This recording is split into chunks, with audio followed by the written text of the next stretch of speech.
It's my pleasure to invite Susie Light and Chuck Surack to the stage. Susie is the CEO of the Kosciuszko County Community Foundation, where she has served the community since 1993. Susie is a strong advocate and supporter of the arts. Locally, she serves on the Warsaw Public Arts Commission, and she serves on the board of the Fort Wayne Philharmonic. It is at that Fort Wayne Philharmonic where Susie met Chuck. Sweetwater founder and CEO Chuck Surack, entrepreneurial success has been driven by a passion for music and a dedication to always do the right thing in service of others. In his earliest days as a young child, he displayed this commitment by making and selling potholders by the hundreds, and later managing an extensive paper route distribution team. He also credits his time as a Boy Scout as having had a profound impact on his thinking and success. In 1979, music began to take over Chuck's entrepreneurial talents when he founded Sweetwater Sound as a 4-track recording studio in the back of his VW bus. A few years later, after starting his mobile studio, he turned his technical skills to sound creation on the revolutionary Kurzweil K250, one of the first keyboard samplers. Chuck gained a national reputation for his skills while providing custom sound designs and recording studio consulting to many well-known artists. Throughout the 80s and the 90s, he built Sweetwater into a team known for its tremendous technical expertise and customer-focused approach to helping others realize their musical dreams and aspirations. Fast forward to 2019, and Sweetwater is now the #1 online retailer of musical instruments and pro audio equipment in the United States, employing well over 1,500 team members focused on serving over 1 million customers every single year. In addition to Sweetwater, Chuck has translated his commitment to always doing the right thing into ownership of 10 other businesses, including Sweet Cars, Sweet Aviation, Sweet Helicopters, and Long Optical in Fort Wayne, Indiana, and All Pro Sound in Pensacola, Florida. Beyond business, Chuck and his wife Lisa are passionate about serving their community. They have regularly attended the Point Church in Fort Wayne since its inception in 2005. As leading philanthropists in Northeast Indiana, they have served in numerous volunteer roles and regularly give to over 600 organizations annually, including numerous music-related organizations, the Rescue Mission, Boys and Girls Club of Fort Wayne, and Easter Seals Ark of Northeast Indiana. Chuck still makes time to play his saxophone in small venues around Fort Wayne. He also has a love for aviation and is an avid helicopter pilot. He and Lisa have 2 sons and a daughter, and can often be found enjoying time together at their regular Sunday family dinner. Please join me in thanking and welcoming Susie and Chuck here to the stage.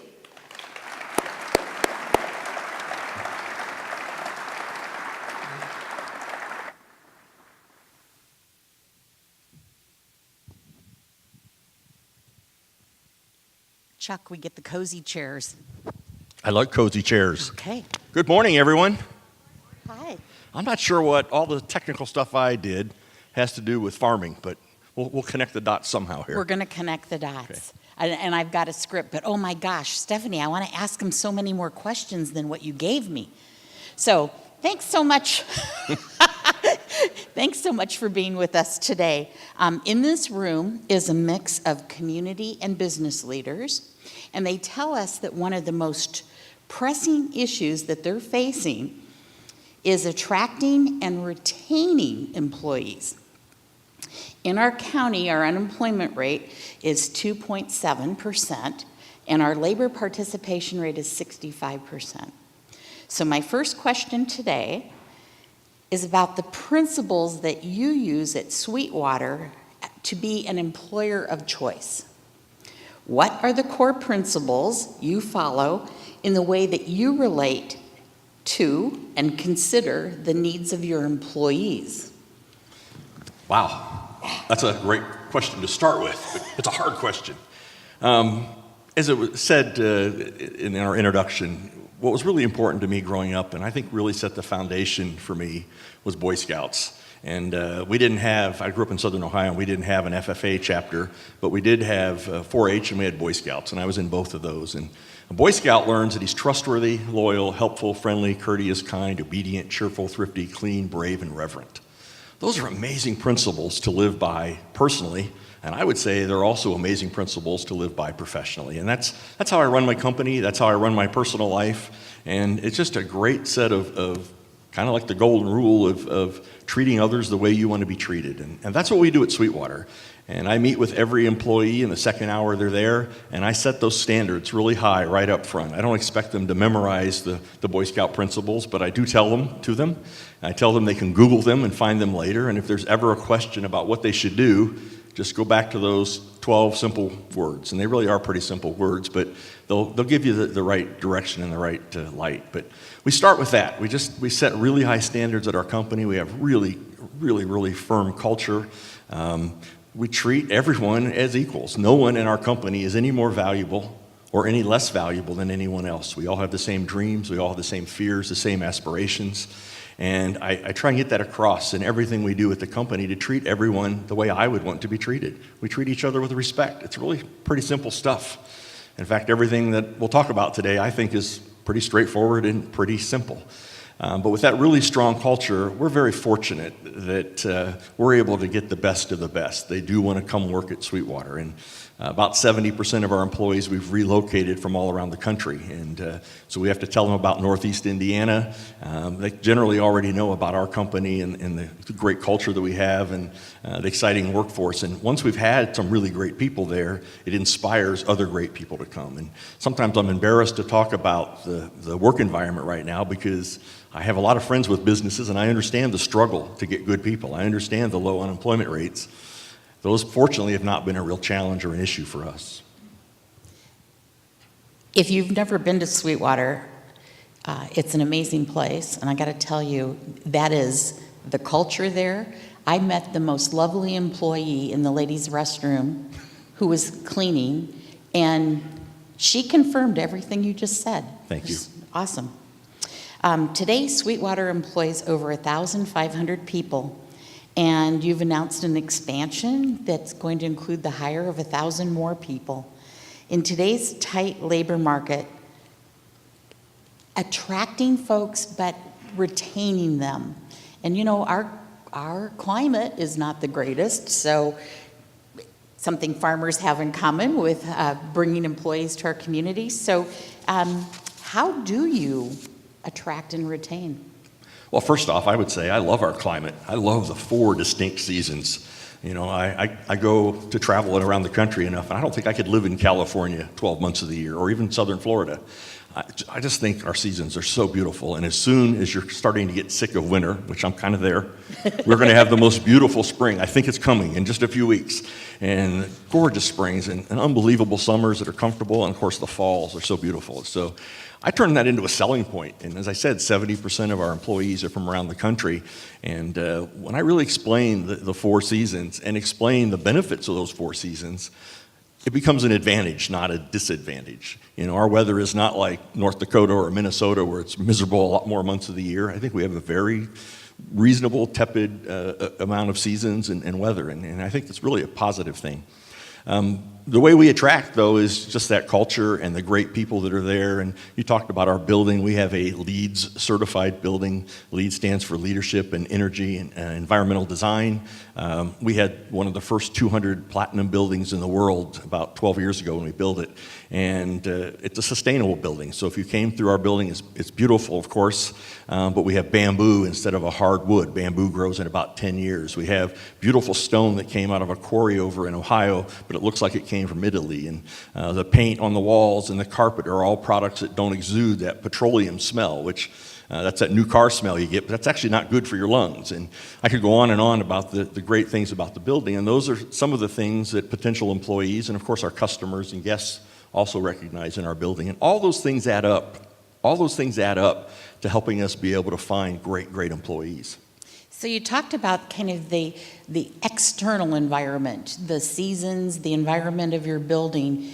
What kind of mental environment do you create to create such a strong team What are there some specific things you do? And I hope you talk about your Sweetwater Academy. Sure.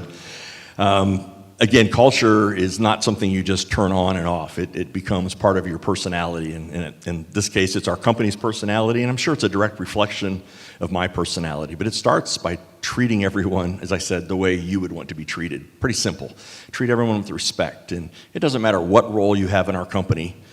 Every role is extremely important, or frankly, we wouldn't have it. But I really believe that everyone in our company is either adding to the credibility of our company and our brand, or they're taking away the credibility of our brand. And of course, we want everyone to add to that brand. And every person in our company has that ability. And so we work really hard to train them for that reasons, to explain that to them, but they also see it by being around others. Good culture and good human behaviors instills or inspires other good behaviors. And we do all kinds of things. As an example, if you're a sales engineer, you go through 13 weeks of training. 13 weeks of training before you ever talk to a customer. And that's when you come in already with a 4-year or more college degree. You probably have a lot of experience, but we go through 13 weeks, 8 hours a day, 300 different classes taught by 80 different teachers, and we're teaching you everything from how to develop a relationship with end users, teaching you a little bit of technology stuff, but also teaching you how to work our information systems. We read Stephen Covey books and all kinds of things to make sure that our people are adding credibility to the relationships that we have with our customers. We have a program in our company called WOW. Anytime something slightly extraordinary or slightly unusual happens, we celebrate those with a WOW experience. And they get written up in employee newsletters, the employee gets celebrated, and it could be anything as simple as helping someone to their car with equipment or an umbrella or buying their lunch. We have an amazing cafeteria. I hate to even call it a cafeteria, but we have an amazing lunch area and breakfast area, and I regularly see my employees buying lunches for the guests, that not even their guests, but just someone in line, and they just take over and buy from them. And that's more and more of the culture that we have. We have a fellow in our building that was a pastor for 25 years at a big mega church, and we brought him in our company, and we didn't want to call him a corporate pastor, although I would tell you about a third of his time is doing a typical or traditional corporate pastoring. And we have actually have 1,700 people in our building. We have about 300 in other businesses, and when you have that many people, you have people problems. And if people are having challenges or issues in their personal life, it absolutely reflects in their work life, but even more importantly, my wife and I own the business. We have no other shareholders. We have really no other investors, and we feel it's a family business. It may be a big family business, but it's a family business, and we hurt when our employees hurt. And so our fellow Kelly will help these people with counseling, open doors that maybe would help them with marriage issues or addiction issues. And he spends about a third of his time doing that. Another third of his time is leadership development. So we're taking those millennials and making sure they're in line to run our company when my wife and I are long gone. And so we have classes every week. We have luncheons several times a month. We take millennials on trips and all kinds of things to make sure they really get Sweetwater vision and the Sweetwater culture. And I could go on, but that's just a short list of things. So the principles you follow to be an employer of choice, you shared with us that some of that background is Boy Scouts and faith. How could some of our local businesses and our ag community incorporate those kind of principles in their work? Well, as I said, I think they're pretty simple. Trustworthy. Who wouldn't want to be trustworthy? Loyal. I think we want to see that. Helpful, friendly, courteous, kind, obedient, cheerful, thrifty, clean, brave, and reverent. And man, those are just amazing words. Very simple, but I think how can you apply those every day in your personal life, both personally but also professionally? And you heard talk about the right thing, always doing the right thing. And I actually met with 25 new people yesterday, and I was explaining what I meant by that. And I empower every employee. And I don't care what role they have in the company, but every employee is a potential spokesperson for our company, not only in our building, but when they're in the community and when they're with friends. And so I reminded them of that responsibility, but I also told them that they're empowered to do whatever it takes to do the right thing for the customer. And I literally mean that. The person you met in the restroom, she's empowered to replace a keyboard or to replace a guitar or to pay for an Uber or to buy a lunch or what, and she will never, ever, ever, I promise them that, they'll never be chastised for doing too much for a customer. They'll be chastised or get in trouble for not doing enough for the customer. And I tell them that if they ever get called on by their boss or supervisor about spending too much or they shouldn't have done that, they can always play the Chuck card. No, Chuck said, and they can do that because every employee at our company has heard me say that and knows that that's the walk that we walk. We just want to do the right thing for the customer. We look at the customer experience as not one sale. We look at it as a lifetime of customer relationships. And that's what we really work hard on. We want the repeat business. We want the referral business. And I'll say this in this room, and it's kind of unusual for a business guy to say, I'm not driven by the money. That's not why I got into the business. I'm driven to do the right thing. I'm driven to help others. I love watching people fulfill their dreams and their aspirations. I am fortunate that if we do a good job of that, the money tends to follow, but that's not what we drive for. We tell the salespeople that don't sell the most expensive thing, sell the right thing. And if you sell the right thing over and over, the right final outcomes will come. Sounds like this has been a culture from day one of Sweetwater. Your vision for the future for your company, your employees, share a bit with us about how you see these principles going forward as millennials, as people change over time. Is the culture evolving? We've always had a strong culture. It's a great question. And as the company gets bigger and bigger, sometimes young employees are worried about the company staying the same. And I always tell them it won't stay the same. It can't. We're getting bigger. What I can promise is that we'll stay true to our values and what we believe in. And even in the 40 years, it was 40 years come January, since I started very humbly in my VW bus. It was a hand-me-down bus that my mom and dad gave me at age 15. That's all I started with. My mom had wrecked the bus. The whole front end was wrecked. And I filled it with 2 gallons of Bondo and bought lights from Tractor Supply. That's probably my one farming experience, going into Tractor Supply. I bought round tractor headlights, put those on the front of the VW bus, and I spray painted the bus with cans of 99-cent blue spray paint from Kmart. And that's what I drove through high school, and that's what I went on the road as a musician with, and that's what I came home and started the recording studio with.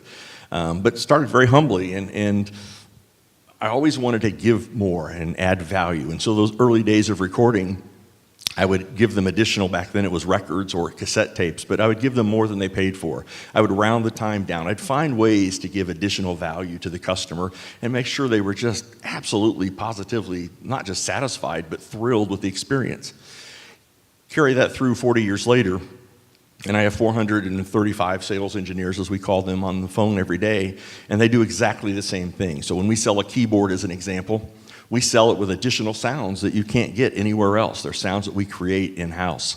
And so that makes buying a keyboard from us different than buying a keyboard from anywhere else, even though there are 5,000 other music stores across the country. And of course, there's the big Amazon. And yet we found a way to make ourselves different. And we do the same thing with guitars. We check out every guitar before we sell it. We take individual pictures. We run it through our own 55-point quality check that none of our competitors do. I sold 128,000 guitars last year. I have no idea where 128,000 guitars went. The year before was 108,000 guitars.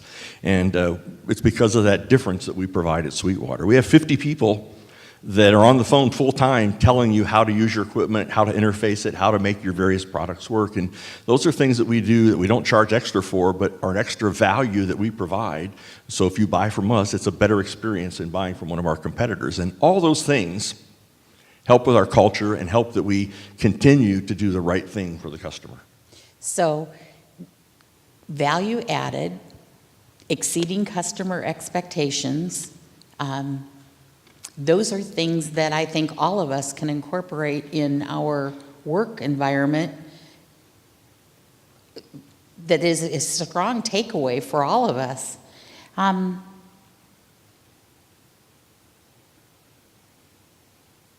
I'll talk a little bit more about value. Please. And our world is being rocked right now by the big Amazon, and it affects every one of us. And sometimes really positively and sometimes not. And there's 5,000 music stores across the country. And how in the world did Sweetwater and a VW bus get from unheard of to #1 online and compete very effectively against Amazon? Of the 5,000 music stores, and I'll bet it's just very true in the farming industry and everything else, there's some really, really great places to get your farming equipment, get your seeds, all that stuff. There's probably some that aren't so good. And in the music world, what's happening is most of the music stores today, there's some really good ones, but most of them are not that strong. They're run by minimum wage employees. They don't have much inventory anymore, and they're really being battled and hammered by the big stores and by Amazon specifically. And Amazon does a phenomenal job at overnighting something to you. They can, with Prime, get it to you in 2 days. They're soon going to deliver it on their drones in 2 hours. And it's also kind of weird, they're opening stores. So they put a bunch of stores out of business, and then they're turning around and opening stores again, which I think is an interesting dichotomy. But you can't call Amazon and go, how do I use my Apple computer with Mark and the Unicorn software and a Pro Tools interface, and I want to plug my Gibson Les Paul guitar into it? You just can't get that out of Amazon.